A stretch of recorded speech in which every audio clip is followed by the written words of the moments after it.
legislative days, so members may submit any materials they wish to be included therein. Thank you, Ranking Member Torres, members of the subcommittee, and Chief Sund for joining us in today's oversight hearing.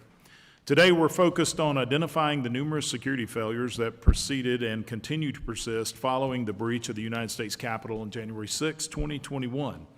Although it has been more than 2 years, there are still many unanswered questions. Former Speaker Pelosi and House Democrats spent millions of dollars on their Select Committee to investigate January 6, yet the committee failed to investigate the real security failures. Today, we are joined by Chief Sund, who was Chief of the United States Capitol Police on that day. The Democrat Select Committee never invited Chief Sund to testify during one of their primetime hearings, despite him being the Chief of Police on January 6. Perhaps that is because his testimony didn't fit with their preconceived narrative. For months leading up to January 6th, House Democrats championed the anti-police, defund the police narrative.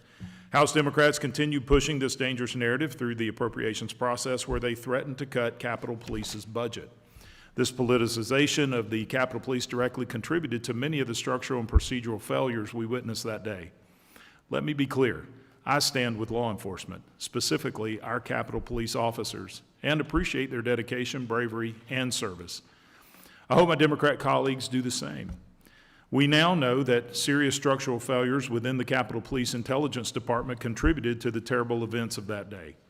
This includes misplaced and misguided goals, as well as key intelligence failures that resulted in timely warnings not reaching the Capitol Police leadership. And instead of doing a comprehensive assessment of these intelligence failures, Chief Sund was pushed out, and the new leadership silenced individuals who spoke about these failures.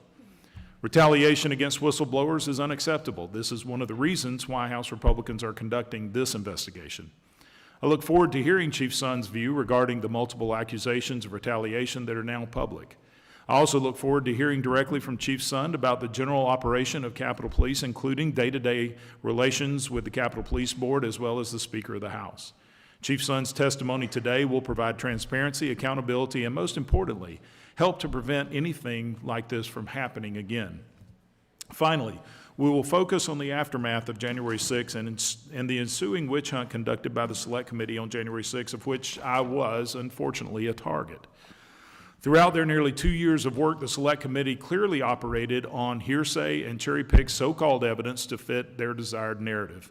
When the Select Committee published their final report in December of 2022, it was clear that their multi-million-dollar committee effort was a political weapon focused at attacking former President Trump and his supporters instead of how to prevent another incident. We must ask ourselves why the Capitol was ill-prepared and what security changes are needed to ensure adequate Capitol security, a question the January 6th Select Committee failed to scrutinize. This was preventable, and we must ensure nothing like this ever happens again. I now recognize the ranking member, Ms. Torres, for 5 minutes for the purpose of providing an opening statement. Thank you, Chairman. Big protest in D.C. on January 6th. Be there, be wild. On December 19, 2020, former President Donald Trump, the leader of the Republican Party, sent those fateful words to his supporters, and they complied. Following that directive, the National Intelligence Threat Consortium noticed a 1,000% increase in violent rhetoric against members of Congress and law enforcement officers. In the weeks and months leading up to the January 6th, Trump continued to incite unrest, accusing Democrats of rigging the election and referring to it as the biggest scam in our nation's history. On New Year's Day, he tweeted, "January 6th, see you in D.C." On the morning of the attack at the Stop the Steal rally on the Ellipse, a Republican member of Congress told the crowd, "Today is the day American patriots start taking down names and kicking ass. And our ancestors sacrificed their blood, their sweat, their tears, their fortunes, and sometimes their lives. Are you willing to do the same?" Rudy Giuliani continued the violence to incite the armed crowd by asking for a trial by combat. While Donald Trump told his supporters, "We're going to walk down, and I'll be there with you. We're going to walk down to the Capitol." The former president orchestrated a corrupt scheme to overturn the results of a free and fair election, and when that didn't work, he incited his supporters to violence. Updated via social media and directed by the former president, the crowd marched to the Capitol armed with guns, handcuffs, and pepper spray. If they didn't bring a weapon, they found one, viciously beating our officers with poles bearing the American flag, destroying property, and erecting gallows to hang Vice President Pence. The former president bears full responsibility for bringing violence to the Capitol. I spoke with some of the heroic Capitol Police officers who were injured and beaten that day by the violent mob and still face the enduring pain of that traumatic day.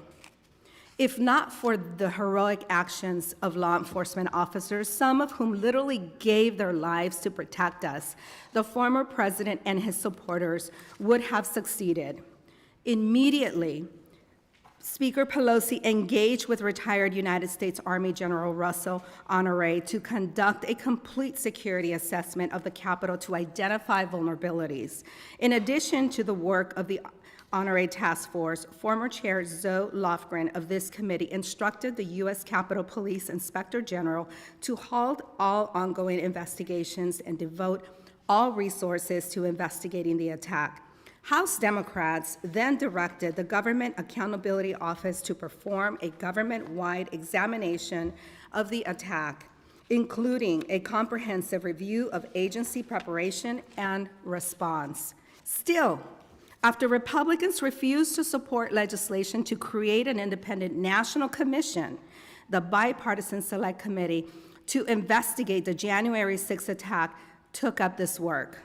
In addition to the many investigations, we passed a funding bill to equip the institution with adequate resources to address our security needs. The law also established the Howard C. Liebengood Center for Wellness, named in honor of a U.S. Capitol Police officer who tragically took his life following the attack, to ensure that his partners on the force have access to care as they continue to heal from the traumatic events of a violent insurrection. We are still reckoning with the fallout from January 6th, collectively as a country and as individuals. The American democratic experiment came dangerously close to ending, if not for the courageous actions of the Capitol and DC police. And the person responsible for directing the violence to the Capitol that day in order to undermine a peaceful transfer of power is the favorite to secure the Republican nomination for president. Mr. Chairman, I ask for unanimous consent to enter into the record the following: an excerpt from the congressional record dated January 13, 2021, containing then Minority Leader Kevin McCarthy's remarks during the debate on former President Trump's impeachment for incitement of insurrection, executive summaries of the 8 flash reports examining the preparation for and response to the January 6th attack, prepared by the Capitol Police Inspector General, the Capitol Police Inspector General's testimony from each hearing in a series of hearings convened by this committee examining his flash reports, testimony from a hearing convened by this committee in 2021 entitled Reforming the Capitol Police and Improving Accountability for the Capitol Police Board, a summary of Lieutenant Honore's Task Force 1-6 Capitol Security Review, and Washington Post article dated September 6, 2023, entitled Trump's 2020 Crusade Has Led to 700 Years in Prison Sentences, and I yield back. Without objection, the gentlelady's time has expired. I now recognize full committee ranking member, Mr. Morelli, for 5 minutes for the purpose of providing an opening statement. Thank you very much, Mr. Chairman, for calling this hearing. And I also want to thank my colleague and the ranking member of the subcommittee, Ms. Torres, for her work. I want to thank Chief Sund not only for being here today to offer testimony, sir, but also for your service to the Capitol Police and to our country. So I appreciate that. I think whenever we're talking about January 6th, I think it's important we have a fuller picture of what the House majority did in the aftermath of the attack, particularly for those who seem to have developed a case of collective amnesia. And I do want to set the record straight. In the days and weeks following the violent mob's attack and ransacking of the United States Capitol, House Democrats immediately got to work. And the work started with the speakers immediately ordering a nonpartisan, forward-looking, and comprehensive security review of the Capitol and its support agencies, and that was spearheaded by General Russell Honore. This committee, I was not a member of the committee at the time, but the committee then directed the United States Capitol Police Inspector General to temporarily set aside the office's ongoing work and prioritize a comprehensive nonpartisan review of the USPC's preparation for and response to the attack. And concurrently, the architect of the Capitol, Inspector General, conducted similar assessments of the Capitol complex's physical security. So upon issuance of each IG report, this committee, held a series of public hearings, 6 in total, to review the findings and to question the respective inspectors general. A series of reports culminated in more than 100 recommendations to improve the operations of the Capitol Police, harden the security of the Capitol complex, and protect the people within, which is, of course, our large responsibility here. But the work didn't stop there. While the Committee on House Administration conducted its important work, it was evident a broader inquiry was necessary to fully investigate and understand the attack, not just to hold those involved accountable, but to provide the American public with answers to basic questions. So towards that end, legislation was introduced to establish an outside independent commission to investigate and report on the facts and the causes of the attack. The bill was developed with input from both parties, and that bipartisan framework was reflected in the final text considered by the House. And I just recall, because he was a friend and a colleague of mine, John Katko, member of the House Republican caucus, who was asked to help negotiate the deal, did so. And then inexplicably, at the time, Minority Leader McCarthy declared his opposition to the bill, a bill which was characterized by his own handpicked negotiator, John Katko, as a solid, fair agreement. Regardless, we pressed on and got the bill through the House on a bipartisan basis, only for it to ultimately fail due to a Republican filibuster. With the prospects of an independent commission growing bleaker, despite good faith efforts by the Speaker to work collaboratively with the Minority Leader, the House then voted to impanel a bipartisan select committee to investigate the attack, and it was constituted by appointments from both the Speaker and the Minority Leader. Again, at the last minute, the Minority Leader withdrew his appointments to the Select Committee. Although impossible to exhaustively list the entirety of its work in the brief 5 minutes I'm afforded here, the Select Committee interviewed hundreds of subjects, including riot participants and government officials, combed through thousands of hours of video footage and hundreds of thousands of pages of documents, held 10 public televised hearings, and issued a final report which devoted 2 appendices to examining the preparation and response of government agencies and the D.C. National Guard. But we didn't just end the investigation there, nor did we just investigate the attack itself. We passed laws that provided increased security funding for the Capitol complex, made sure officers struggling from the physical and emotional trauma of that day had access to the care they need and deserve. We brought transparency to the Capitol Police Board and made it easier to mobilize outside assistance in the event of an emergency. The Capitol Police were there for us, so we wanted to be there for them. January 6th is among the darkest stains on this country's historic fabric. An armed and violent mob attempted to forcefully disrupt the peaceful transfer of power and subvert the will of the American people at the behest of an increasingly desperate former president. But we also witnessed incredible bravery on that day by the Capitol Police, acts of genuine heroism that kept us safe and kept our beloved democratic experiment alive, and I'm forever grateful to the Capitol Police for that. And with that, Mr. Chairman, I yield back. The gentleman yields. No decorum is present. Without objection, the chair may declare recess at any time. Without objection, all other members' opening statements will be made part of the hearing record if they are submitted to the committee by 5 p.m. today. Pursuant to paragraph B of Committee Rule 6, the witness will please stand and raise your right hand. Do you solemnly swear or affirm that the testimony you're about to give is the truth, the whole truth, and nothing but the truth, so help you God? Let the record show that the witness has answered in the affirmative, and you may be seated, Chief.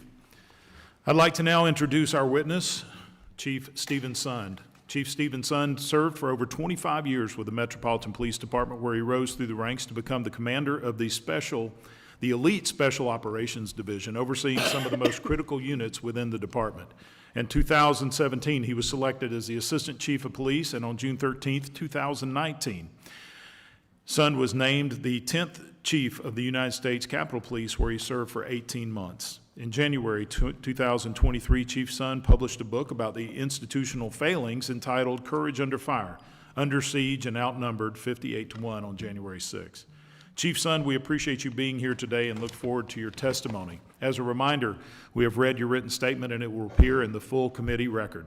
Under Committee Rule 9, you are to limit your oral presentation to a brief summary of your written statement unless I extend this time period in consultation with Ranking Member Torres. Please remember to turn on your microphone using the button in front of you so that members can hear you. When you begin to speak, the light on the timer in front of you will turn green. After 4 minutes, the light will turn yellow. And when the red light comes on, I ask that you please wrap up, as that indicates your 5 minutes has expired. I now recognize Chief Sund for 5 minutes. Good afternoon, Chairman Loudermilk, Ranking Member Torres, and members of the subcommittee. It is hard to believe that it has been almost 3 years since January 6th, and we are still having congressional hearings to identify what contributed to that tragic day. To date, there have been 4 congressional reports, along with several Inspector General and Government Accountability Office reports, and they continue to support what many of us have suspected from the very beginning. January 6th was an intelligence failure. We rely on accurate intelligence to help us develop effective security and operational plans. Accurate intelligence is an essential factor in the decision-making process of the Capitol Police Board, and the Oversight Committees. We now know that significant intelligence existed that individuals were plotting to storm the Capitol building, target lawmakers, and discussing shooting my officers. And yet no intel agencies or units sounded the alarm. We were blindsided. Intelligence failed operations. The January 6th attack at the Capitol was preventable. If the intelligence had been accurately reported and the FBI and DHS had followed their policies and established practices, I wouldn't be sitting here today. There was a failure to connect the dots on 9/11 and again on January 6th. I'm concerned if we do not identify and correct these issues, we may fail again in the future. I did everything I could to protect and defend the U.S. Capitol and the members of Congress prior to and on January 3rd. Prior to January 6th and prior to and on January 6th. On January 3rd, I requested the assistance of the National Guard to support my perimeter and was denied by the 2 sergeant-at-arms over the concern for politics and optics. Still concerned for the number of personnel I had on my perimeter, I called the MPD earlier on the morning of January 6th and asked if they could stage additional personnel closer to the Capitol on Constitution Avenue. Less than 2 hours later, we were violently attacked on the west front of the Capitol at 12:53 p.m. I immediately followed up on that morning call and contacted MPD Chief Carroll at 12:55 p.m. and requested those resources. MPD was on the scene within minutes and were assisting my officers in holding the line and delaying the breach of the building. It took 81 agonizing minutes for that mob to fight their way through numerous police lines before they were able to breach the Capitol. The decision to reach out to MPD proved critical in safeguarding the members of Congress. Minutes after the attack began, I made my first call to House Sergeant-at-Arms Paul Irving at 12:58 p.m. to request approval to bring in the National Guard. "Let me run it up the chain, and I will get back to you," was his response. It would be 71 minutes before that approval would finally come. Between 12:58 and when I finally received approval for the National Guard at 2:09 p.m., I made 32 calls to coordinate support from my officers, including at least 11 frustrating calls to the Sergeant-at-Arms regarding my request for the National Guard. My calls to my partner law enforcement agencies resulted in hundreds of police officers from around the National Capital Region and as far away as New Jersey responding to assist. After I received approval to call in the National Guard, I then had to beg the Pentagon officials to send us help. I was repeatedly denied assistance by the Army Lieutenant General Pyatt, citing concerns over optics of the National Guard on Capitol Hill. The D.C. National Guard, many of whom were standing within eyesight of the Capitol, and whose motto is Capitol Guardians, would not arrive until almost 6 p.m. after the fighting was over and the Capitol grounds secured. The New Jersey State Police arrived before they did. To add insult to injury, the Inspector General for the Department of Defense considered the response, quote, appropriate. Besides the MPD, the National Guard was the next largest cadre of personnel that could be deployed to assist my officers. We desperately needed those boots on the ground. The fact that the Chief of Police, responsible for the entire legislative branch of government, was repeatedly denied assistance by the Pentagon is indefensible. The fact that an experienced law enforcement official was constrained by federal law from bringing in life-saving resources for his officers is unfathomable. This type of politicized control over and oversight was and continues to be detrimental to the mission. Why bring in an experienced police chief if you're not going to allow him to do his job? In December 2021, Congress amended 2 U.S.C. 1970, the law that restricted my ability to bring in federal resources. While the amendment now grants the chief authority to call in federal resources only during an emergency, it does not grant the chief authority to request federal resources in advance of an event, which means the request can still be denied. In other words, the law still requires the chief to seek advance approval from the Capitol Police Board and congressional leadership. This is exactly what I faced on January 3rd. It should also be noted that the new amendment makes the chief emergency authorization revocable. I am extremely proud and appreciative of the Capitol Police officers, the Metropolitan Police Department, and the other law enforcement agencies that came to our assistance. Despite bureaucratic issues on the Hill and a no-show by the military, it was law enforcement that saved the day, and not a single member of Congress was injured. Thanks to the assisting law enforcement, the men and women of the Capitol Police did not fail in their mission. In conclusion, I ask that this committee address the institutional failures that contributed to January 6th. I also implore the committee to have an independent entity investigate the complaints and allegations of retaliation against Intel whistleblowers following January 6th, and to review any of the personnel actions to include disciplinary actions that occurred following January 6th to ensure they were properly investigated and not subject to any inappropriate actions, coercion, influences, or predetermined outcomes. Thank you for your time, and I look forward to your questions. Thank you, Chief Sund. Now recognize the gentleman from Virginia, Mr. Griffith, for 5 minutes. Chief Sund, some have characterized January 6th as an intelligence failure. Is it true that when you were Chief of Police, Ms. Yogananda Pittman was the Assistant Chief of Police in charge of the Intelligence Division, yes or no? Yes, sir. In your book, I believe you wrote that the information regarding potential threats prior to January 6th was received by the United States Capitol Police Intelligence Division, but you were not made aware of it until after January 6th. Is that correct, yes or no? Yes, sir, that is correct. Had you seen the United States Capitol Police Intelligence Assessment Report in full issued on January 4th before January 6th, yes or no? Yes, sir. You had seen the January 4th report? When you say January 4th, it's dated, now I just want to make sure there is a January 4th report. It's a Department of Intelligence, a daily intelligence report. That one? Yes, sir. Yes. All right. Would this intelligence assessment report have changed your actions had you received it and fully understood all the ramifications of it? When you say fully understood the ramifications of it, there is nothing supporting. Well, what I'm getting to is that apparently, and what I've understood was that as Chief of Police, you received the report, but there was a comment about some intelligence or about some concerns, but it was put on the last page of the report instead of on the first page. Is that accurate? Okay, yeah, just to make sure we're clear, you're referring to the January 3rd. January 3rd, It's actually all right. dated, yeah, January 3rd, it's dated 2020, it's supposed to be 2021. Yeah, okay. And that's the final intelligence assessment, but not the final intelligence report that's put out. All right. That's Sorry, I correct. got my lingo mixed up. No problem. It's a 15-page report with the intelligence assessment at the end behind 2.5 pages of street closures. Correct, sir. Well, wouldn't you expect there to be some kind of a warning on the front page or an alert or a highlighting of the fact that there might be a concern by your intelligence department? When you see the amount of intelligence that they had in advance, and you can look at some of the testimony from the people that put it together, there was a failure to include specific intelligence that would have been critical to my men and women to be better prepared for that day, yes. All right, just so I'm clear, because I'm not sure I understood the answer. Was there something highlighted in the report, or was it that there wasn't information that you needed to get to your officers? Yeah, there wasn't information. There was when you talk about the assessment, the intelligence assessment, the very last paragraph doesn't tell you anything other than pretty much what we're expecting from any of the previous MAGA rallies, that it could be, there could be some danger, there could be some So it was a fairly skirmishes. standard response and not something that would have highlighted that there was a real threat and a real concern. Correct. Not what you're seeing now about storming the Capitol, killing the palace guards, which is referring to my officers. None of that was included in the intelligence, correct. But that information was available to Ms. Pittman? It was available to IICD, which is a unit she runs, yes, sir. All right.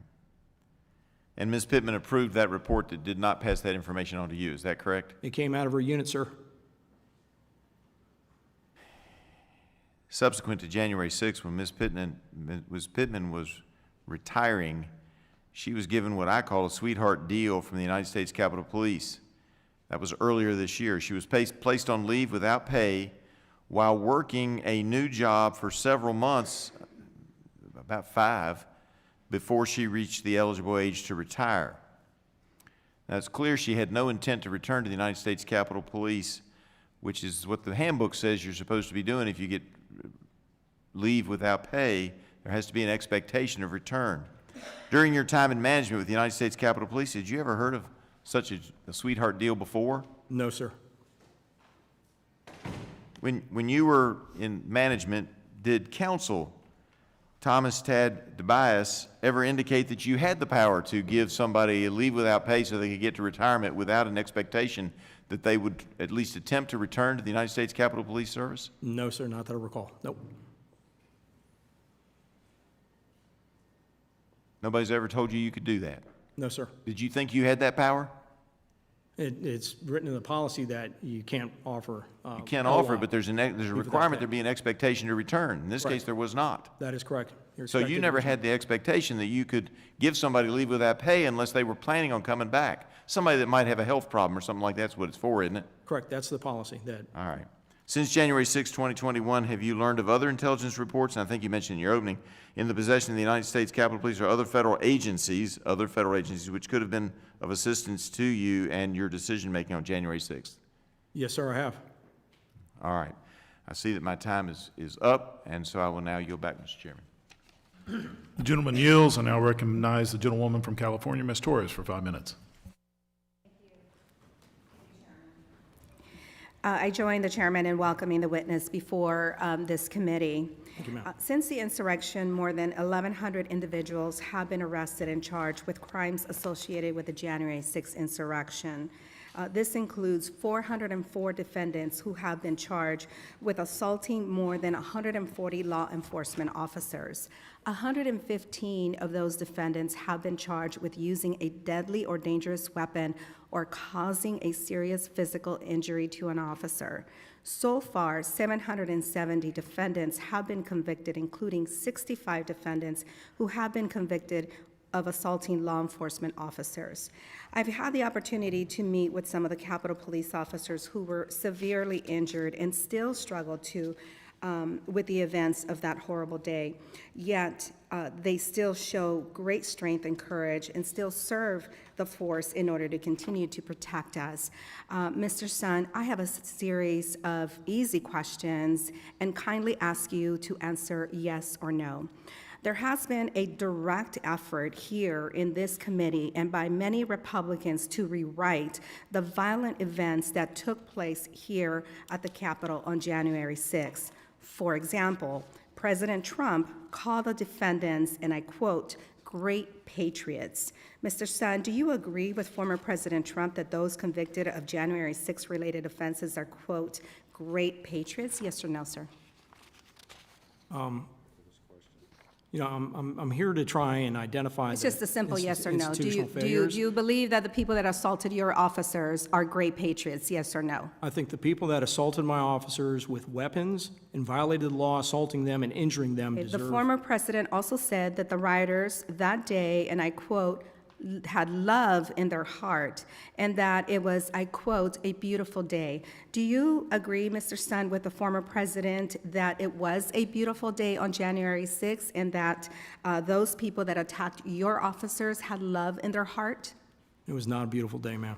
And did they have love in their heart while they were attacking your officers, sir? I don't know what they had in their heart. Okay, on January 13th, 2021, Speaker Kevin McCarthy, when he was minority leader, said, and I quote, "Last week's violent attack on the Capitol was undemocratic, un-American, and criminal." So, Mr. Sun, do you agree with Speaker McCarthy that the attack on the Capitol was undemocratic, yes or no? I agree that those that committed violations of laws deserve to Do be held you accountable. agree that it was un-American, sir? Again, I think those that violated the law deserve to be held accountable. Do you agree that it was criminal? Yes. Speaker McCarthy also said, and I quote, "Some say riots were caused by Antifa. There's absolutely no evidence of that." Do you agree, Mr. Sun, that the January 6, 2021 riot was not caused by Antifa? Yes or no? I don't have information to answer that one In way or fact, then, Minority Leader McCarthy also went on to say that former President Trump, quote, "bears responsibility for Wednesday's attack on Congress by mob rioters.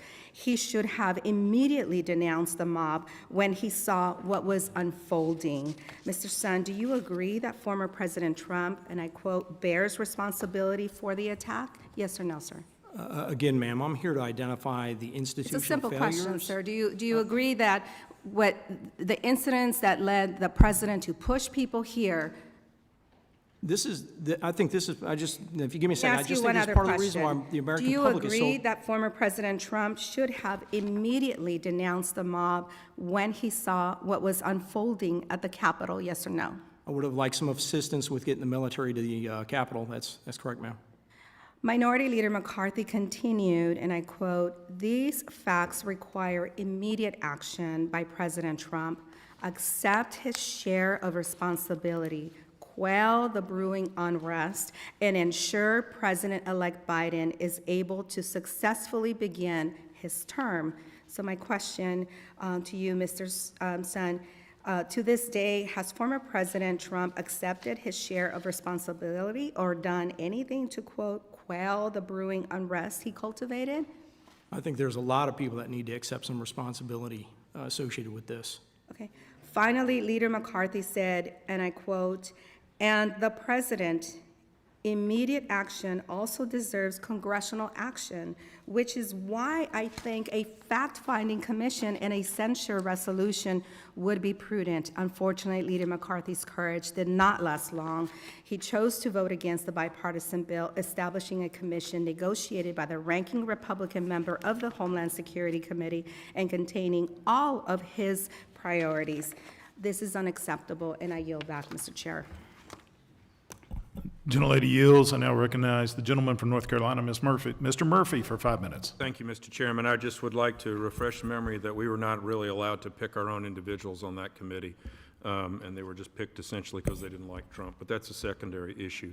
I wish Mr. Irving and Mr. Stenger were here today to defend themselves, because from what I'm reading, there's absolutely no defense of themselves. I'm just going through this. So let me go through a little bit. There's a lot of conjecture as to the presence of law enforcement on January 6th. Questions about law enforcement being embedded, plainclothes officers. In my questions to the current Capitol Police Manager, Manger, he was unable to speak about how many plainclothes individuals are there. Chief Sun, while you were Chief of Police, was there a process in place if a federal agency were there in plainclothes or undercover agents? For coming up on the Hill, sir, just to. Yeah, on Capitol grounds. Yes, sir. Okay. Thinking back, do you know if there were any federal officers authorized by the Capitol Police to be operating on the Capitol grounds? Other than Capitol Police, not that I'm aware of, no. Okay. Now, Do you- real quick, we did have Secret Service up there with Vice President Pence, and they are also not in uniform. so. Absolutely. Do you know if the FBI or Department of Homeland Security had any plainclothes employees in the crowd on January 6th? Only what I'm learning, from GAO report that came out just in. Are you aware any individuals in the federal government that were wearing bracelets so they could be identified? Not that I'm personally aware of now. Okay. Prior to January 6th, do you ever recall an instance in which plainclothes or undercover agents came onto the Capitol grounds without the chief of police approval? No, sir, not that I recall. All right, thank you. You know, it's very, very disheartening to read this narrative of when you asked for help, and the 2 days before, they didn't care about doing something because it may have looked bad. When therefore, none of us in this room are saying what happened on January 6th was correct. But I absolutely believe the conditions for that to occur rest at the former speaker's lap and those, the two sergeant-at-arms, and complicit with other individuals. You know, it's one thing for something to occur, but it's another thing to create the conditions for that to occur. Let me ask you this. I'm reading here, Mr. Irving only provided security information to Republicans after receiving distinct instructions from Democratic leadership. On January 4th, he sent a text to Fleet asking him to, quote, act surprised when Irving emailed him and his Republican counterpart information about the joint session. Is there anything wrong with that? Just want to make sure I understand. So Fleet basically, Irving basically asked Fleet to act surprised about the information when he was sending it to the Republican. In other words, he knew the information before, but he was withholding it from the minority party. That's one of the big problems you have with the Capitol Police Board and the Sergeant Arms. They're too politicized. Well, did you resign because you wanted to? No, I didn't. I love the Capitol Police. I love the men and women. I personally believe you were a scapegoat. You were a scapegoat of conditions that were set forth that you could not succeed. What happened on January 6th was unforgivable, but the conditions were set forth by the former speaker and two sergeant-at-arms for the conditions for that to occur. Absolutely. I don't care if the National Guard were out there. I don't care about optics. I care about safety. Absolutely. And it's a dereliction of duty of the former speaker, her staff, and the two sergeant-at-arms. Let me ask one more line of questioning. Pipe bombs. The day before January 6th, live pipe bombs were planted outside the Republican and Democrat Party headquarters. The U.S. Capitol Police has not received any insight into the FBI investigation, which is astonishing because members of Congress on both sides may very well have been targeted by these bombs. During a hearing this summer, the U.S. Capitol Police Board, I called on the board to request a briefing from the FBI to the status of this investigation. The board committed to do so.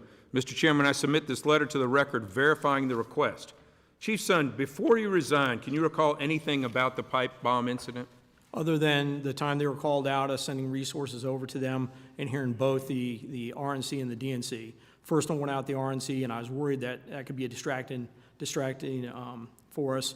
And then the second one came out, and that raised a lot of concerns. To your initial comments originally, here we are several years out. Do you think it's acceptable that the FBI still cannot identify the individual placing the pipe bombs? I find it very, very surprising, knowing the security level that we have down here, the amount of resources that can be available for an investigation. I'm surprised that we haven't. I find it absolutely surprising. Same thing with a bag of cocaine in the White House that probably had fingerprints and every camera known to God in that building.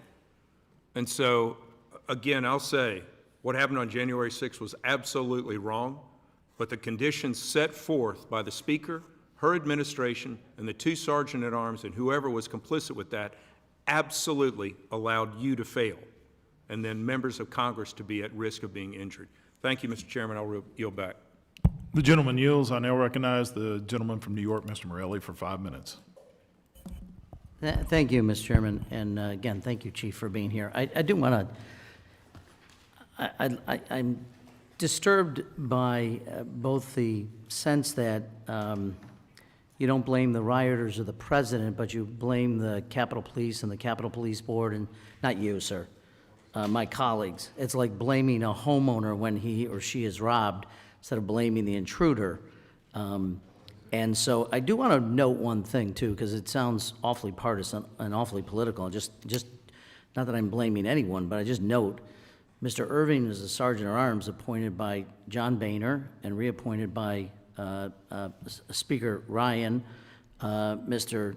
Stenger, who's passed away and couldn't testify if we wanted to him, sadly, but was appointed by Senator McConnell. And the third member of the board, which you're not a member of when you were Capitol Police Chief, by the way. The board is 3 other people. I acknowledge that. Third one is the architect of the Capitol, which was at the time Mr. Blanton, appointed by President Trump. So to inject partisanship here, I think is very troubling, but if we're going to do that, we should at least note the obvious, that each of the members of the three-person board were appointed by Republicans, not by Democrats. But I do want to go back to a couple of things that I think are really important. One is, I do want to talk a little bit about the delay, which I consider unconscionable between your call with the Pentagon leadership and the ultimate deployment of the National Guard, which, as I understood, took over 3 hours to be able to do. That was a request of the Secretary of Defense. I want to know, Chief, do you know now, or did you know at the time, about a memo on January 4th from the Secretary of Defense to the Secretary of the Army, and a January 5th letter from the Secretary of the Army to the Commanding General of the D.C. National Guard? Are you familiar with those memos? I've become familiar with them after January 6th, yes, sir. Yeah, and as I read the material, that among others, they were told that the Guard could not be issued weapons, helmets, body armor. They could not interact physically with protesters. They could not employ any riot control agents, and they could not make arrests and could not use a quick reaction force. That's your understanding now of the correspondence that went on between the Secretary of the Army and the Secretary of Defense? Yes, that is correct. The Secretary of Defense wrote the first memo January 4th, and the Secretary of the Army put the additional restrictions on what's called the QRF, the Quick Reactionary Force, to William Walker after the fact. So, by the way, you said you did not know that leading up to January 6th, that those restrictions were in place, sir? Yes, sir, that is correct. And I assume at the time, you would have been led to believe that the National Guard was essentially a phone call away to be able, if necessary, no? Were you not under that belief? I was definitely under that belief. After I had requested the National Guard Sunday morning, the two Sergeant Arms had me reach out to William Walker. Instead of authorizing them, just say, hey, if we need assistance, could you kind of be ready, be on standby? I talked to him 6:14 p.m. that evening, on Sunday evening, the 3rd, and took that information back. He said, yeah, he'd be leaning forward, but he needs authorization from the, he didn't say anything about the memo, because it hadn't come out yet, I guess. Nor, just so I understand, nor did he say anything about the restrictions that the memo had placed on the deployment of the National Guard should they be requested. That is correct. And also, just to add additional to that, January 5th, I held a meeting with many of the top law enforcement officials from around the city, including the FBI and the Commanding General for the D.C. National Guard, and nothing was said to me again on that conference call, and that was also with the Capitol Police Board.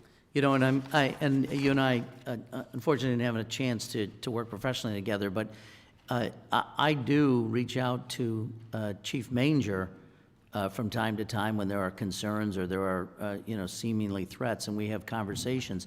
I assume you did that to predecessors on both sides of the aisle, that there would be conversations leading up to events like January 6th, when you knew people would be at least on alert. Is that true? So a lot of the times, those conversations would go directly to the two Sergeant Arms. Yeah. Because I know the Sergeant Arms that oftentimes would have recommendations to me or advice to me to limit my direct communications with members, because once I open that door, they can't protect me. So they would. So if this subject came up, you would not, so what I'm getting at, I guess, is neither the Sergeant of Arms nor the architect of the Capitol nor you were aware that the National Guard had restrictions placed on it. So even while you're waiting for the call for hours, you still didn't know that those restrictions were in place. And that seems to me is a big part of this storyline. That is correct. Knowing those restrictions in place, because I'm a stakeholder. When the police department becomes overwhelmed and we dial 911 because we need assistance, that goes to the National Guard. Yeah. It sure as hell would have been great to know that they put out this memo restricting the National Guard from assisting my men and women in advance of January 6th, knowing now that they were so damn concerned about the violence that they were expecting to come on January 6th, and no one ever told me about it. Yeah, and That's that way, I terrible. mean, and I hate to state the obvious, but that's the Pentagon's Department of Defense, the Department of the Army. No one at that time told you that the National Guard, even if they were called up, would have severe restrictions. I just want to make sure I did that. And before I yield back, if I might, unless you'd like to call me at another time, just to enter items into the record without objection. If I can do that now, Mr. Chairman, or would you? Well, wait? I would entertain that now, but I think you've got a good line of questioning here. If it's okay with the minority, and we have so few people here, I'd be open to doing another round of questions. Okay, if that's fine. Yes, So we'll do that then. Okay, I'll yield back. Thank you, sir. Thank you, Mr. Morelli. I now recognize the gentleman from New York, Mr. D'Esposito, for 5 minutes. Thank you, Mr. Chairman. Chief, thank you for being here this afternoon. And thank you for your 30 years of commitment to law enforcement. I know that you are well prepared in incident management, special events, active shooters, investigations. I myself spent a career in the NYPD and know that anytime politics gets involved in law enforcement, it could be or lead to something very dangerous. It's one of the reasons as to why when I first got here, I still question if the Capitol Police Board is the correct oversight and management of the Capitol Police. In your book, you noted how security issues were usually, quote, approached from a political perspective and not based purely on security. What did you mean by that? So oftentimes, if we were having a major event that was coming up here, whether it was a demonstration, whether it was a healthcare, immigration, or even one of the Supreme Court nominations, we'd put together a security plan. Then the Sergeant Arms, after they reviewed the security plan, would have me go out and brief it to some of the committees. One would often be the Committee on House Administration.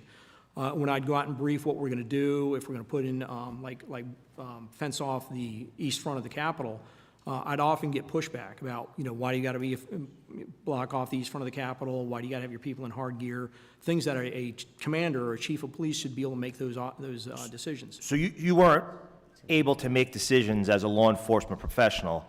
Your decisions were based on political interference. Oftentimes, there would be interference from staffers and members themselves asking, questions about why do you got to have them in. So individuals that had zero experience in law enforcement were influencing you on the decisions that you had to make for the best interest of this Capitol. That is correct, sir. You also noted in your book that as part of your role as chief of police, you had to, quote, cater to a multitude of bosses. In the lead up and on January 6th, who would you have been referring to in this statement? That would have been mainly the two Sergeant Arms, trying to work things between the two of them. Moving forward, how do we ensure that security decisions are made solely based on law enforcement expertise and not on politics? My number one recommendation is you need to depoliticize the Capitol Police Board. You've got two laws out there, and people always bring up, why does leadership get called into things? It's Congress that has leadership listed on laws. You have 2 U.S. Code 1970, 2 U.S. Code 1974, that both list either a review or approval process needed before the Capitol Police can implement those parts of the code. One is special police officers. When we brought in outside resources, we had to swear in as special police officers, and there's a requirement that that be approved by leadership. It specifically says the speaker Speaker Pro Tem, stuff like that. So I would take that out. Let the Capitol Police Board give the police department, let them be the final authority of what constitutes law enforcement actions you're going to take. There's no reason that members of Congress should be involved or listed on laws as approving it. All that does is politicize things. So take them out of it, get a police board that's willing to make, the appropriate decisions, and allow the chief to make decisions to protect the men and women that are our legislators. I know it's rare on Capitol Hill, but it seems to make perfect sense. Going to January 6th, the actual day, is it true that the National Guard was stationed nearby and could have responded quickly had they been authorized to help by the Capitol Police Board? That is correct. They were within eyesight of the Capitol. And one thing I'd say real quick as it came up in the last series of questions, I'd have you enter in Joint Publication 3-28 from the Department of Defense, specifically the emergency authority of the National Guard to respond. They can immediately respond. They don't need to wait for anybody else, and there should be no authorization for higher headquarters, instructions. That should be looked at closely. So you just said that the National Guard was in earshot from Many were within eyesight with their eyesight of the Capitol. with their riot gear, even though they were told not to have it. So is it also true that the New Jersey State Police made it to the Capitol before the National Guard did? That is correct, sir. Any reason? The National Guard, who's only 2 miles from our headquarters, sat and waited for the evening crew to come in. While the Pentagon was still sending resources to protect generals' homes, they sent me nobody to help my men and women. Okay, and I only have 30 seconds left. When were you finally given the green light to bring the National Guard to the Capitol?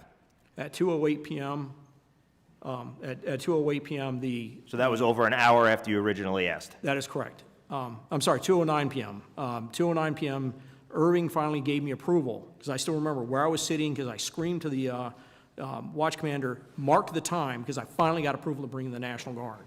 Well, again, thank you for your service. Mr. Chairman, I yield back. The gentleman yields. Now recognize myself for 5 minutes for the purpose of asking questions. Chief Sund, since January 6, 2021, have you testified or been asked to testify publicly before a committee of the House of Representatives? No, sir. Did the January 6 Select Committee ask you to publicly testify before their committee? No, sir. But you did testify in the Senate, correct? Yes, sir. The Senate combined hearing, I think it was February 23rd. Can you briefly tell us about that? It was a combined hearing. I think it was a really good approach of, how to come in and address it.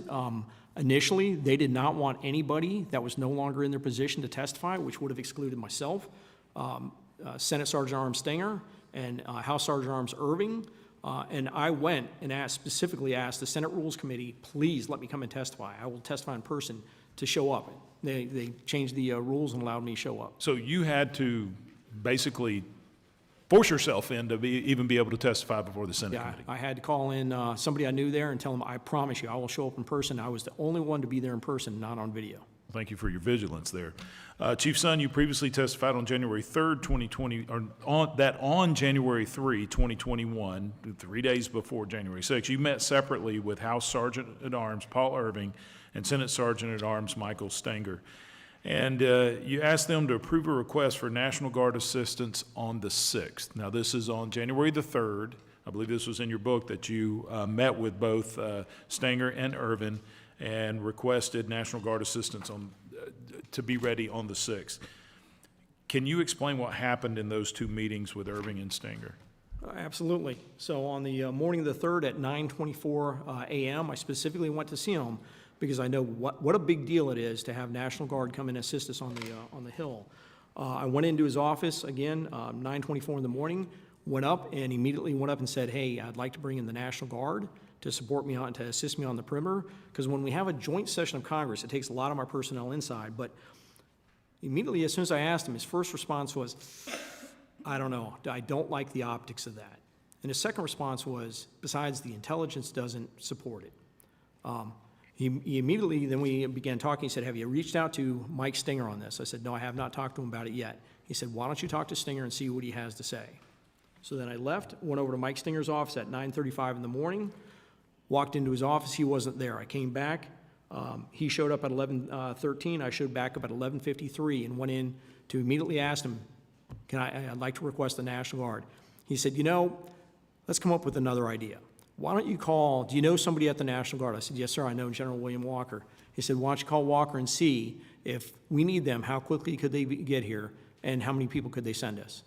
So I called William Walker 6:14 p.m. that night. He told me they have 125 people assisting with COVID response. He could reallocate those fairly quickly once he got Secretary of Defense approval and send them over. Okay. When you met with Stenger, had Irvin given him heads up that you were coming to ask for National Guard? Yeah, later on, after January 6th, specifically on April 8th, I went and had lunch with Mike Stenger. And I asked him, because it was kind of unusual. He came up with that idea so quickly when I went walking in. And I asked him, I said, Mr. Stenger, you came up with that response fairly quickly for me to call General Walker. And he had told me Paul Irving had called him ahead of time and said, son came here looking for asking for the National Guard. We got to come up with another plan. Pelosi will never go for it. I was floored by him saying that. Okay, so but you don't know, I know this word optics has come up several times in the past, or in different contexts. Do you know if Irvin had discussed that with Stenger, of what a possible response would be? I have no idea, sir. All right. Around 2 p.m. on January 6th, you joined a call with Metropolitan Police Department Chief Conte and National Guard representatives. According to Chief Conte's transcribed testimony given to the Select Committee, you asked the National Guard to send assistance on that call, and he didn't hear the military people respond to your plea. Is that what you remember? No, he heard clearly the military respond to my plea and say they recommended against my request for the National Guard. Robert Conti immediately butted in and said, let me get this right. You're denying the chief of the Capitol Police? And again, he just, I can go farther into that if you want. Okay, thank you. Are you familiar with the term data miner? I have become familiar with it, yes. Yeah, and according to a book by Carol Lenning, General Milley was using this tool and reached out to Senator Angus King, warning him about violent rhetoric for January 6th. Some of the intelligence included references to smuggling guns and other weapons into D.C. One message said, let's burn Senator McConnell's house down while he's in it. Another one, seemingly addressed to members who supported certifying the election, said, we're coming to kill you. Just wait a few days. Did General Milley ever reach out to you and share these concerns with you of any of this intelligence? No, sir. Do you know if he reached out to either of the sergeant-at-arms? I have no idea, sir. Would this intelligence have helped the Capitol Police prepare for January 6th? Absolutely. Okay. With that, I do have several other questions, but since we have a second round, at this time I'll recognize the chairman of the full committee, Mr. Stahl, for 5 minutes. Thank you very much, Chairman Loudermilk, for hosting today's hearing. Thank you, Chief Sund, for being here today. Members of the committee and Congress are thankful for your prior service to the U.S. Capitol Police and your commitment to protecting members, staff, and visitors. My priority as chairman of the Committee on House Administration is to depoliticize Capitol Police. I'm committed to ensuring the U.S. Capitol Police has the tools, resources, and leadership it needs to keep our community safe. I also remain committed to supporting our law enforcement officers and the work they do each day. Today we're here to discuss the security failures that occurred on January 6, 2021, and how we can prevent these failures from occurring again. I want to dive into the questions, Chief Sund. In your transcribed interview, you mentioned that you met with the House Sergeant-at-Arms regarding the National Guard prior to January 6th. Is that correct? Yes, sir. And who was the House Sergeant-at-Arms leading up to and on January 6th? That would be Paul Irving. And the House Sergeant-at-Arms is appointed by who? As appointed at that time by Speaker Pelosi. And in your transcribed interview, you mentioned that when you first brought up the National Guard to the House Sergeant-at-Arms in the days leading up to January 6, that Mr. Irving said he, quote, didn't like the optics, end quote. Is that correct? That is correct. He referenced being concerned for optics. And on January 6, when you went to Mr. Irving to get his approval to call in the Guard, Mr. Irving said he would, quote, run it up the chain. Is that correct? Yes, sir. That was a telephone call. I didn't see him in person when I first made that request. The House Sergeant-at-Arms is considered probably the most senior security official on the House side. When Mr. Irving says he has to, quote, run it up the chain, end quote, what did that mean? I took that to mean his leadership chain. And who would be his leadership chain? If he's functionally the most senior security official on the House side, correct? That's his title. That's part of the title, the senior law enforcement official for the House of Representatives. But he would have been referring to the leadership team that goes up to Speaker Pelosi. So the political leadership team, meaning elected officials, not another security official, is that your That understanding? is correct, sir. He's the top security official for the House. So running up the chain would most likely, in your opinion, is through the Speaker's office and possibly to Speaker Pelosi? That would be where it ends, yes. Okay, so let's park that there, and then let's jump to a second set here. In a press conference on January 7th, Speaker Pelosi called for your resignation on national television. Speaker Pelosi also stated that she had not talked to you since the initial breach of the Capitol. But according to your transcribed interview, you were on the phone with Speaker Pelosi a few times. Can you explain that discrepancy? Yeah, that is correct. I spoke to Speaker Pelosi 3 times that evening, and she went on national TV and said I'd never spoken to her, but I spoke to her 3 times. The three times were the first time when I went over to brief Vice President Pence at the secure location. I'd called House Sergeant-at-Arms Irving, told him I was going over to brief the Vice President. I was also going over to do a personal assessment of the Capitol. At that point, things were getting under control. Went over there, briefed him on when we can get them back into chambers with Mr. Irving being fully aware. He said he wanted to get Speaker Pelosi on the phone. He made a phone call from his cell phone at approximately 5:34, where I first briefed Speaker Pelosi. The second call was when I left that location. As I was walking away, I met up with Mr. Stinger, and we started walking over to the Senate to go brief the Senate, when Jennifer Hemingway, I believe it was Jennifer Hemingway, handed me the cell phone, and it was Emily Barrett's cell phone calling her, and it was Speaker Pelosi on the other line. This is my second call with Speaker Pelosi, questioning the information I'd given to Vice President Pence about when we can get back into chambers. I assured her that information was correct. I could get them back into chambers by 7 p.m., and the call ended. That was call number 2. Call number 3 was 6:25 p.m. I was over at the Senate from the secure location, from where the Senate had been sequestered, and on a cell phone using Robert Karam's cell phone, they dialed leadership, who was over off-site at a secure location, and I briefed all of the leadership of the plans to get them back into chambers. That would have been call number 3 with Speaker Pelosi. So you didn't have one call, you didn't have 2 calls, you had 3 calls. So Speaker Pelosi's comments that she didn't speak to you are inaccurate. That is correct, sir. Let me shift gears and go back as it relates to the optics of bringing people up to Capitol Hill and running things up the chain of command, ultimately to the Speaker's office. Do you think Speaker Pelosi's office or Speaker Pelosi herself politicized Capitol security? I have no idea on that, sir. Okay. Any other clarifications you'd like to make as it relates to Speaker Pelosi's comments that you didn't speak to her? I just, wish she had considered that, wish she had considered some of the stuff that I've faced and the efforts I went through to bring in the outside resources on that day before she called for my resignation. Thank you very much for being here. I yield back. Gentleman yields. Now begin our second round of question. Yield 5 minutes to the gentlelady from California, Ms. Torres. Thank you, Chairman. Mr. Sun, I have here a statement it's testimony from Paul Irving, the former Sergeant at Arms, and this is testimony he gave to the Senate at a hearing. And he states, on January 5th, Chief Sund and I participated in a web-based interagency conference call with multiple law enforcement partners, the FBI, the MPD, the U.S. Secret Service, the U.S. Park Police, and the Military District of Washington, among other law enforcement agencies from the National Capital Region. Based on the intelligence and threat assessment, everyone on the call believed that we were prepared and the plan met the threat. So you were prepared for what you thought would be a typical demonstration, a First Amendment demonstration on Capitol Hill, such as the Women's March, when we all wore our pink hats and came out and marched against some of the efforts of the president.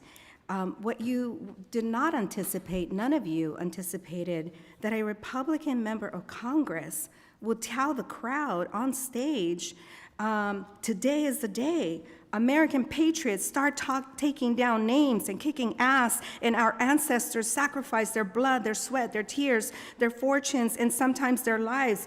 Are you willing to do the same? You didn't anticipate that, did you? We anticipated some minor skirmishes. We did not anticipate But you didn't a anticipate full-fledged- a Republican member of Congress to go on stage and incite the crowd like this. You also didn't anticipate the president's lawyer, Rudy Giuliani, to tell this, mob that was armed, trial by combat. You also didn't anticipate the President of the United States telling an armed mob to march to the Capitol and that to start walking to the Capitol. I mean, you could not have anticipated any of that, did you? Well, knowing now that there is Of course not. intelligence. And I believe when you say that, sir, because I do not believe that anyone in charge of the men and women that serve us here in the U.S. Congress, if they had known any of that intelligence, would have acted very differently than we did that day. But I still want you to know that I am grateful for my life, that I am grateful that the officers used their own bodies to protect us, that they bravely fought against these very angry rioters who came here to do violence, to hang the vice president.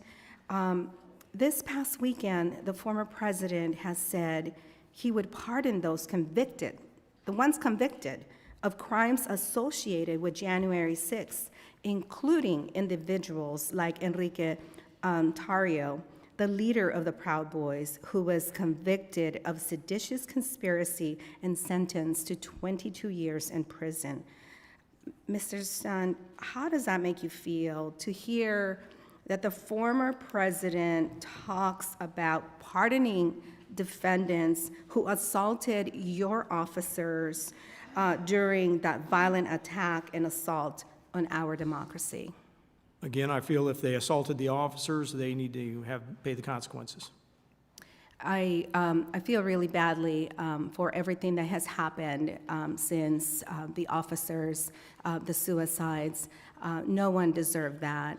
I wanted to really stay focused on who to blame, who is to blame for everything that happened on January 6th.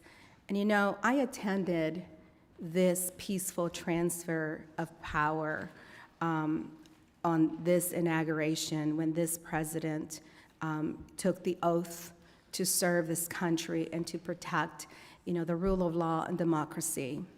I also attended, by the way, I was not wearing a vest at this ceremony because Democrats did not incite a crowd and say those Russians that interfere in our election, were at fault for us losing. We took the loss and we did the right thing by ensuring that we had a peaceful power of transfer. Unfortunately, when I attended Mr. Biden's inauguration, I had to wear a vest because I no longer felt safe. With that, I yield back.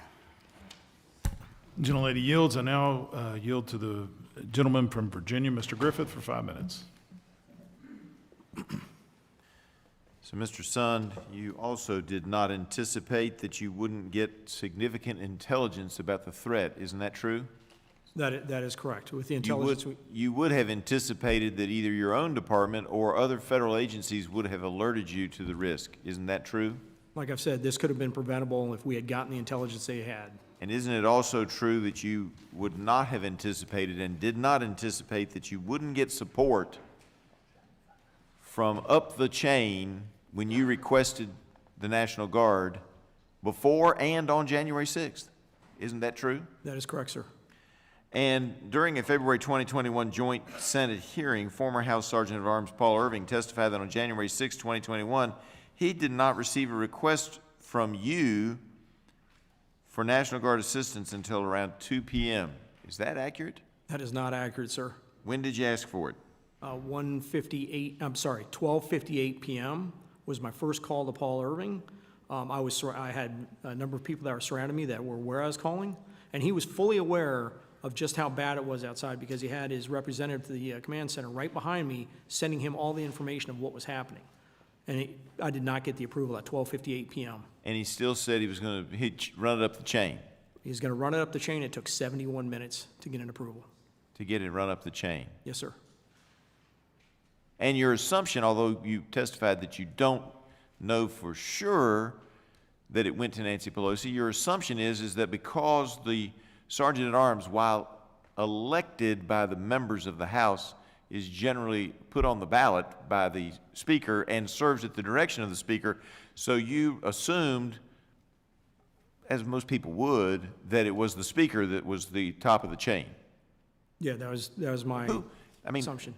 Based on the flow chart that I'm aware of, there is nobody between the Sergeant at Arms and the Speaker. Do you know of somebody in between the two of them? No, sir, I don't. I don't either. All right. Now, you had some phone calls with Mr. Irving. Do you have the records of what times you had those phone calls? Yes, sir, I do. Would you please tell them to the committee? Let's see, if I don't have them, I'd be happy to submit my phone records. My phone records have all been submitted. They were submitted to the Senate hearing, full accounting of my phone records. Yeah, I don't have hold on just a second. I don't have the exact times. But you made, my recollection is, and I've read your book, but my recollection is you made several calls within a relatively short period of time. If it took 71 minutes to run up the chain, is my information correct that you called 3 times? The first one that you just told us about, and then 2 more? Those are- During that 71 minutes? No. Those are That was- calls with Speaker Pelosi. Those that I just went over those times, those were calls with Speaker Pelosi. Those were calls with Speaker Pelosi. Between 12:58 and 2:09, when I finally got approval, 71 minutes later, I made 11 calls to the Sergeant-at-Arms asking what's going on. First asking for the request, and then 10 follow-up calls saying what's going on with the request. 11 calls during the Yes, and roughly an hour and 10 minutes. And during that time, I was calling every leader of every agency, Gary Settles with Virginia State Police, Secret Service, anybody I could get to come to my aid. I activated mutual aid around the Maryland, Virginia, and that's what brought in the New Jersey State Police at 1:51 p.m. Still while calling every couple of minutes to find out where the hell my approval was for the National Guard. Now, being from Virginia, did the Virginia state troopers come in to help? Yes, sir, they did. And did they get here before the National Guard too? Yes, sir, they did. Wow. All right. USCP hired Julie Farnham as the Assistant Director of Intelligence and Interagency Coordination Division in November of 2020 when the former director retired. Is that correct? Yes, sir. And she testified previously that you wanted to overhaul the department. Is that correct? I wanted She to, wanted to overhaul the department. she may have, I'm not aware. Okay. All right. So but did you think at the time, on January 6th, did you think your intelligence department was defective? That is correct. I thought the intelligence they were providing us was, Prior to January 6th? prior to January 6th, absolutely. They had been effective on any previous demonstration. I mean, we handled a Supreme Court nomination where we made hundreds of arrests, and that was effective intelligence, absolutely. That was effective. So they were effective prior to January 6th. You didn't see the cracks in the system until after that. Is that accurate? That is correct, sir. All right. I appreciate your testimony here today, and I'm glad you've been able to correct some of the misstatements that have been made by others, and I yield back. Thank you, sir. The gentleman yields.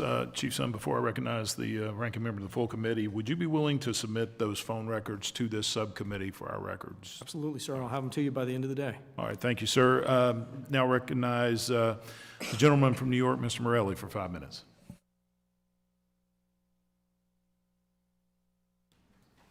Thank you, Mr. Chairman. I do note, since there seems to be a fair amount of conversation and speculation about what happened in the conversations between Mr. Irving and Speaker Pelosi, why Mr. Irving wasn't asked to testify in front of this panel. You could have asked him to come. I assume that you chose not to because it's easier to speculate on the conversations rather than ask him to testify, and I assume he would have been here to testify, but in any case. Since there seems to be a real focus on the 1 hour that there's a dispute over whether or not authorization was given, I am a little surprised that there's no frustration or concern about the 3.5 hours between the time you did place the call, and I do understand, sir, you placed the call at 2:30, according to your testimony here, requesting National Guard support.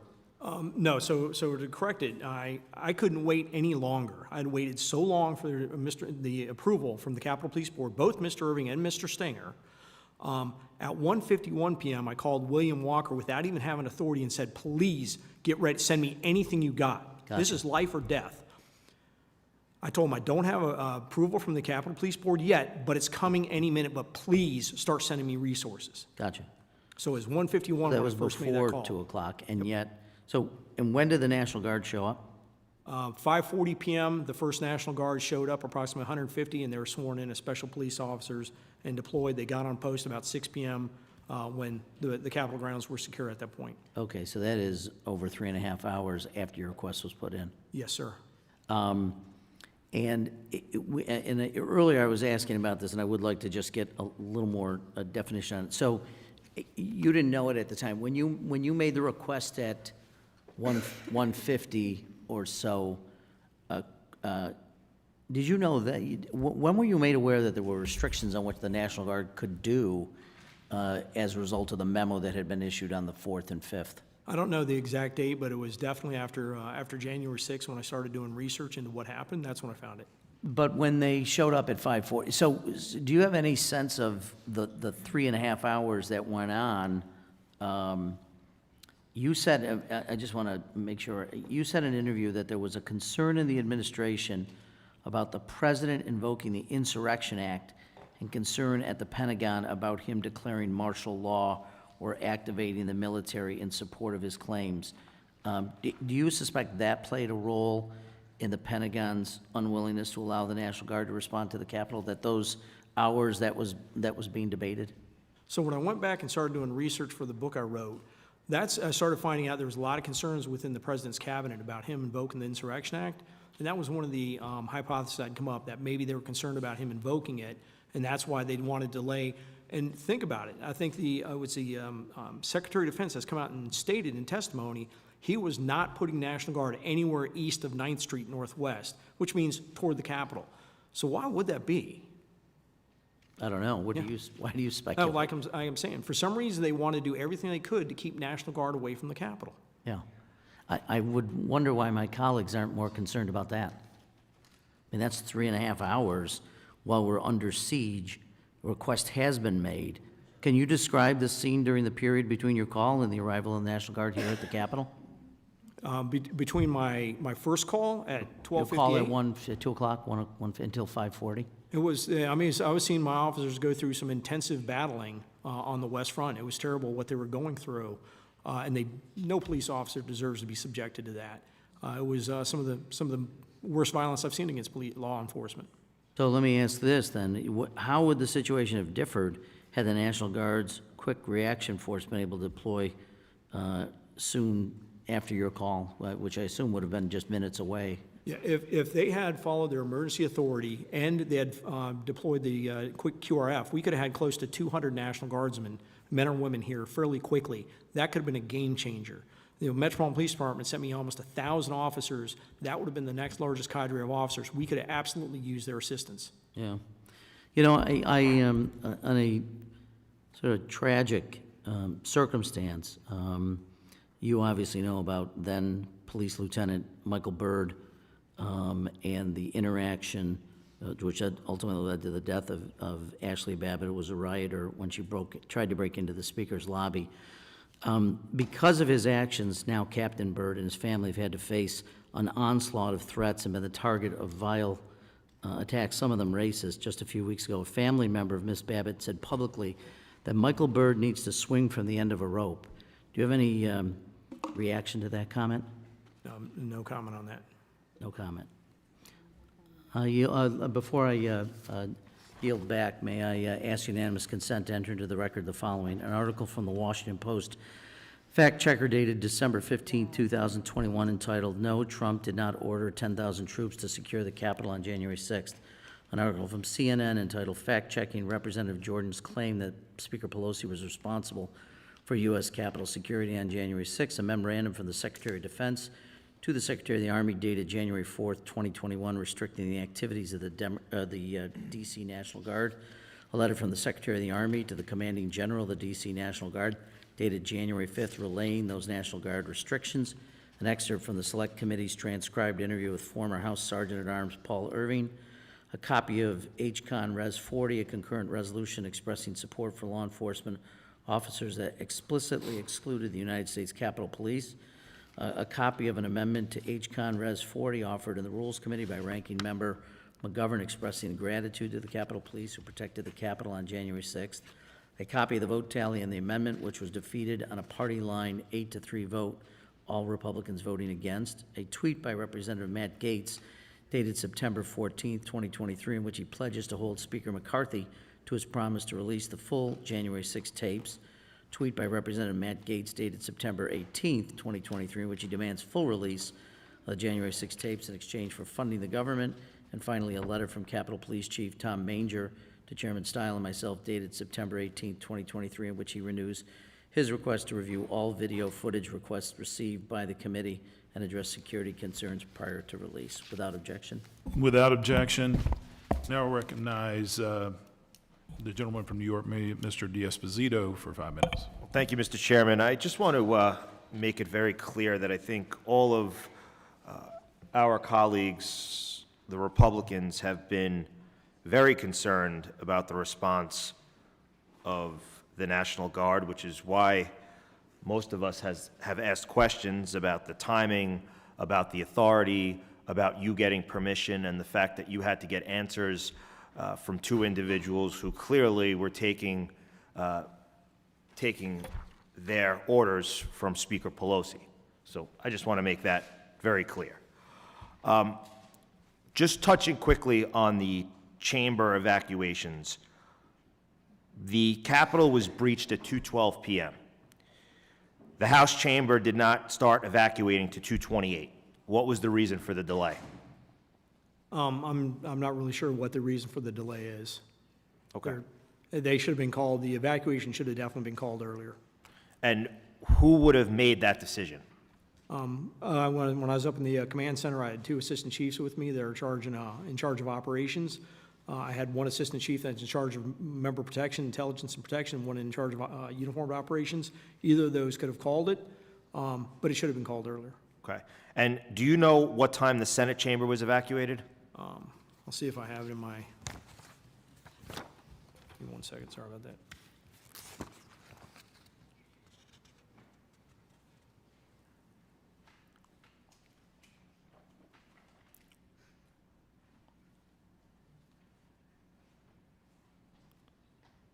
I'm sorry.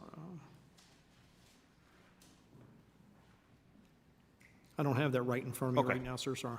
No worries. So I'll move on to something else. So yesterday, Chairman Stile hosted a security briefing here in this room, brought all the stakeholders, the law enforcement agencies that oversee the Washington, D.C. area into one room to talk about the spiking violent crime and what we can do better. And I think something that has been a common theme, and probably not one that we're really proud of, but a common theme that we've all heard is staffing issues when it comes to the Capitol Police.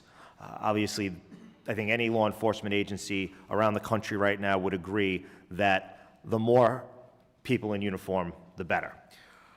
In your book, you wrote that on January 6th, United States Capitol Police would be subjected to the greatest staffing demands on the department's limited resources. And that, quote, this would make pulling together the staffing for a large CDU detail even more difficult. What was it specifically about January 6th and the joint session that placed such significant demands on the staffing of your department? Anytime you have a joint session of Congress where you have both the House and Senate in session as well as the Vice President, they're holding a joint hearing. It's going to take a lot of work. And the problem that we have is with the Electoral College, when you're in there doing the certification, it can likely run into the early morning hours. So you have to prepare for 24-hour staffing for that. So that's what takes a lot of the resources. You know, we had prepared for, I think it was 223 hard CDU officers, as well as some officers on the perimeter. And that's about the most we can get on the outside. But it takes a lot of our staffing on the inside, sir. So you spent over 3 decades in the law enforcement arena. Public safety, emergency management, it's all kind of tied in there. And as someone who has spent most of his adult life in the emergency management world, one of the questions that we always ask ourselves is, are we better off today than we were when we saw the last event unfold? And my question to you is, are we better off today than, God forbid, if we saw an event like January 6th unfold again? So I continue to be concerned. I know, like you'd mentioned, I think there was an influx of money coming in. That was key for getting some of the equipment and helping out with the training, but the officers are still very, very short. They're getting overworked, they're getting held over, and still making training difficult. But I would say as far as some of the equipment coming in, yes. As far as some of the politicization, which is the number one thing I'd recommend, you know, there's no reason you should be going and having members of Congress in an approval or review category for laws overseeing the Capitol Police.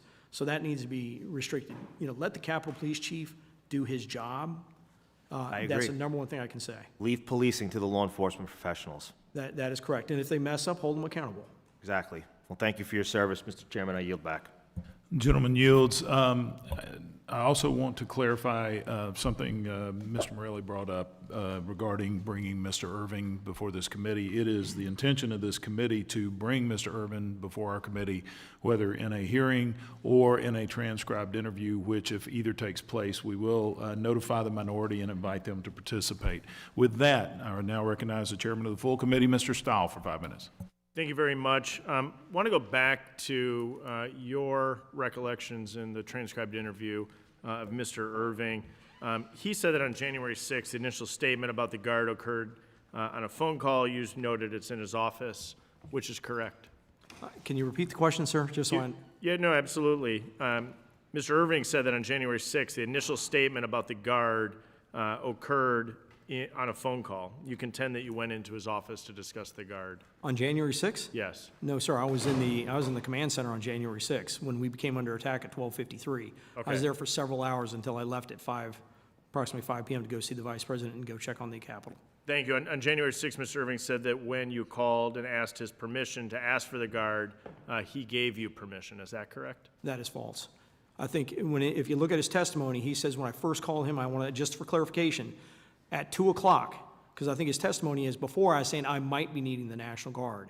That is absolutely not true. When I first called at 12:58, I absolutely said we need the Guard now. I think my response was, I think we're getting our asses handed to us. And so, no, it wasn't correct that he gave me approval on the first call. So when comparing your transcribed interview with the January 6th committee and the transcribed interview of Mr. Irving, there seems to be some pretty big discrepancies in the timeline of events and how they happen. Can you explain the discrepancies? Maybe there's problems with recollection. The one thing I'd say is when you think there's discrepancies, realize that Congress did try and change the law to correct those discrepancies, in the sense of they changed the law, giving the chief the authority now. So obviously they agree with my position. Well, I thank you for being here, Mr. Sund, and we really are working as chair of the full committee to depoliticize Capitol Police. I remain concerned that under the previous Congress, under the previous Speaker, Capitol Police was politicized, and we're working to depoliticize the security apparatus on Capitol Hill. With that, I yield back. Thank you. Thank the committee chairman for his questions and being here today. Now I recognize myself for 5 minutes.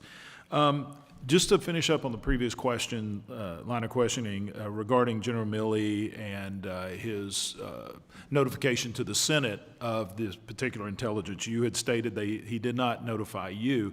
Do you know if General Milley notified the Intelligence Division at all of this intelligence? I have no idea, sir. Okay.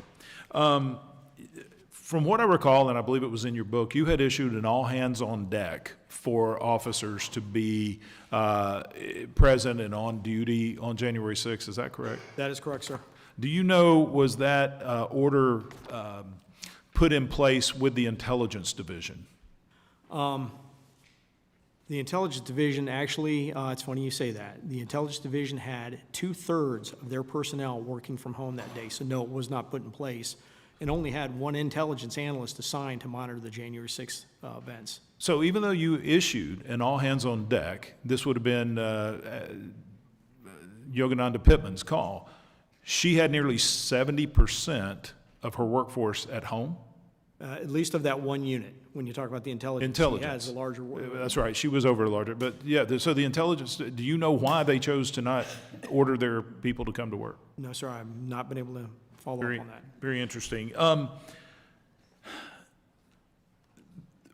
there any pre-existing, or when you were chief, was there any pre-existing agreements between the Metropolitan Police Department and Capitol Police that would allow MPD to come onto Capitol grounds without the approval from the chief or the police board? Well, you got to understand, there's a number of thoroughfares through the Capitol grounds that Metropolitan Police will patrol regularly, Constitution Avenue, Independence Avenue. So they have to traverse the Capitol when you call the Capitol grounds regularly. For them to be coming up and coming into one of our buildings, it usually requires approval and notification for them to be able to come in and be invited in. From our research, the only directive that we've seen with the Metropolitan Police Department, which dates back about 10 years, is that no officer can come onto Capitol grounds, patrol Capitol grounds, or enter any Capitol building without the explicit approval or request by the Capitol Police Board. So you don't know that there is anything that has superseded that? No, I don't. I'd have to say that there is a Metropolitan Washington Council of Governments mutual aid agreement that I believe exists, but I don't know how that interacts with that. The mutual aid agreement that you enacted, is that same mutual aid agreement? Yes, sir. Okay. What time did you enact that? I enacted that at approximately 1:51. I called Scott Boggs over at the Metropolitan Washington Council of Governments. but also realize that I did call Metropolitan Police Department right at 12:55. We were attacked at 12:53. At 12:55, I'd called MPD and asked them to send in the resources. I'd called earlier that morning at 10:55 and asked Chief Carroll if he could put additional resources on Constitution Avenue in case we needed them. Now, that would have been off to Capitol grounds at that point? I believe it would have been right on the edge of Capitol the grounds. I edge, think it okay. actually technically would have been on Capitol grounds, correct? Were you made aware that MPD would be sending their emergency services unit in plain clothes to be in the crowd? I'm sorry, their electronic Oh, I'm services sorry. unit, ESU. No, Yeah. no, sir, was not aware of that. Okay, we actually have evidence and records indicating plainclothes MPD officers were on Capitol grounds on January 6th. And you're saying you weren't aware that they would have embedded those officers within the crowd? They didn't make you aware of that? No, no, sir, they did not make me aware of it. It's not unusual for agencies to have plainclothes units deployed around major events, but no, I was not made aware that they'd be on Capitol grounds. Okay, some of what actually Metropolitan Police provided to us, camera footage, body cam footage, shows that there were undercover agents in the crowd, with one apparently encouraging some of the protesters to enter the Capitol. That would, I assume you would think that that was uncalled for or unprofessional. I haven't seen that. If it turned out to be a police officer involved in that, that would be inappropriate. Okay. When did you come on as acting chief? I know it was 2017, what month? January. It was beginning of January, first week of January. So you were acting chief at the time that someone crazed by political rhetoric came on the baseball field, which I was on, and began shooting at members of Congress, Republican members. Yes, sir. That after-action report, do you remember that after-action report? I do, yes. We had two Capitol Police officers involved in that, and from what I remember, it was a pretty significantly large after-action report. Is that right? Yeah, I'd have to remember exactly, but yeah, that was Crystal Griner and David Bailey that were heroic in that event. But yes, substantial. I was involved in that as well as, other after actions. Have you seen the Capitol Police after-action report on January 6th? Yes, sir. The 27-page after action. Yes, sir. Does it surprise you that it's only 27 pages long? How many officers were here that day? I called in 1,700 officers, as well as there was a total of our total was 1,457. So you figure a little over 3,000, 3,200 officers. Now, I would have expected a much larger after action. I was involved in the Navy Yard as the incident commander there. The after action there was at least 3 times that length. So that's what amazes me, is that this after action report of the Capitol, or the baseball shooting with 2 officers involved, 15 or 16 members of Congress, received this comprehensive after-action report, but the January 6th after-action report literally is just a handful of pages, and it's very sketchy. Who was responsible for that after-action report? I don't remember the exact date that it was published. I don't know if that would have been the acting chief Pittman or the new chief Manger. Yeah, I think it was acting chief Pittman. Finally, this will be my last question. I appreciate you being here with us and being so vigilant. You have mentioned earlier, in response to a question by the minority, that there should be others that are held accountable to this. Who else do you believe that should be held accountable? So when I talk about holding people accountable, I think, you're dealing with a morale issue, I think, right now on the police department. That's one of the big issues that you face when you talk to the officers. And I agree with Representative Torres. These were heroic officers. They're working really hard all the time, and I appreciate that. But there's a morale issue. And I think part of that morale issue goes to the fact that people haven't been held accountable. Failures haven't been identified, and people that have been left in certain positions that should be identified as contributing to some of the issues we had that day. But in contrasting that, there are individuals who, I believe you even mentioned this in your book, that acted above and beyond the call of duty or above and beyond their position, who were actually terminated from the Capitol Police, and there were many whistleblowers that were retaliated against. And that's exactly what we're trying to get at here. We thank you for spending time with us today. Thank you for your service. It's been exemplary. And look, you had the ability to just step away and go in obscurity like some that were here that day have. But you chose to stand up and see that justice is done, and that more importantly, that we do correct the wrongs and we secure this Capitol. It is not the intention, as has been mentioned several times, for this committee to rewrite history. History is there. Violence was done. We want to get to the truth of how there was a security failure at this Capitol so that we can ensure that it never happens again. Members of the subcommittee may have some additional questions for you. We ask you please respond to those in writing. Yes, sir. Without objection, each member will have 5 legislative days to insert additional material into the record or to revise and extend their remarks. If there's no further business, I thank the members for their participation. Without objection, the subcommittee stands adjourned.